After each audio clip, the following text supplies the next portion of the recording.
Tai treneri, jūsų komentaras apie rungtynes? Laukiam tokių rungtynių, tokio užsivedimo ir tai pavyko. Pirmas keitimas parodė, kad mes nusiteikę visai kitaip ir manau, kad tos pirmos rungtynės su jais praeitą savaitę prieš 3 dienas pamatėm, koks čia varžovas ir kad turim su jais žaisti kitaip. Tai prasianalizavom viską ir sakau, pati pradžia, labai pirmas keitimas, Kostas užžaidė kūnų labai teisingai ir taip visi užsivedė iš paskos ir užsivedė labai kovingom rungtynėm. Tai manau, kad norėjus kaip treneriui pasvajot, kad va tokio kovingumo rungtynės būtų namuose visą laiką. Tai fanams smagu, treneriams smagu, žaidėjams smagu, kad ir nusileidom, bet nusileidom labai vienai geriausių komandų, vienai lygos komandų, bet visi rūbiniai dabar, aišku, kalbam, kad galėjo pasisekti pergalė, bet tikrai neliūdim, nes kovingumo lygis buvo aukščiausio. Turbūt lyginant tas dvi rungtynės ir yra skirtumas namų arena ir išaugęs kovingumas, o ne kažkokie dideli žingsniai į priekį komandiniam žaidime. Jo, čia daugiau buvo apie kovingumą, galbūt daugiau pasitreniravom, kaip žaisti savo zonoje, tą defensive zone coverage vadinamą. Tenais išvykoje mes pirmą kėlinį pramiegojom, pražiopsojom, į greičius neįėjom, neužsikūrėm ir jie greit sumušė tos įvarčius, o paskui antras trečias kėlinys buvo kitoks svečiuose. O dabar nuo pirmos minutės pradėjom žaisti taip, kaip žaidėm paskutinį trečią ten pas juos. Netrūko ir muštynių, apie ką tiek daug diskutavote antro kėlinio pabaigoje? Jo, aš diskutavau su teisėjais, norėjau išsiaiškinti, jų žaidėjas muštynių metu nusimeta pirštinės, kur visą laiką yra siunčiamas žaidėjas iki galo ir taip toliau.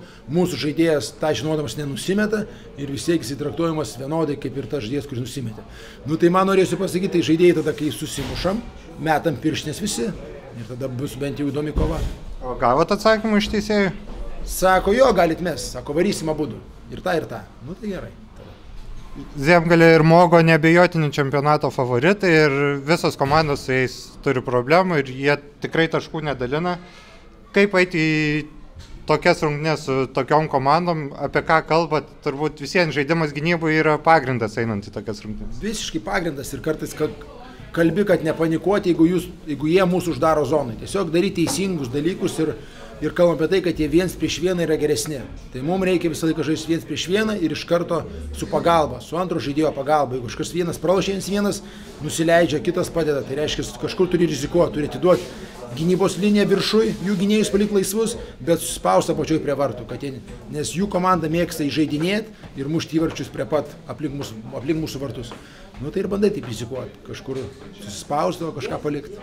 Šiandien visai neblogai pavyko. Šiandien taip ir pavyko. Jų gynėjai neįmušė nei vieno įvarčio, jie nors ir mėtė, bet susispaudė, mes laikėmės iki pat trečio vidurio, laikėm intrigą ir tikrai 4-2 yra, trečio viduryje yra kažkas. O šiaip žiūrint į protokolą, 9 gynėjai, 8 puolėjai pas jūs likti šiandien buvo. Čia toks nestandartiškas sudėtis, ar planuot pildytis, ar kaip čia išlyginti tą...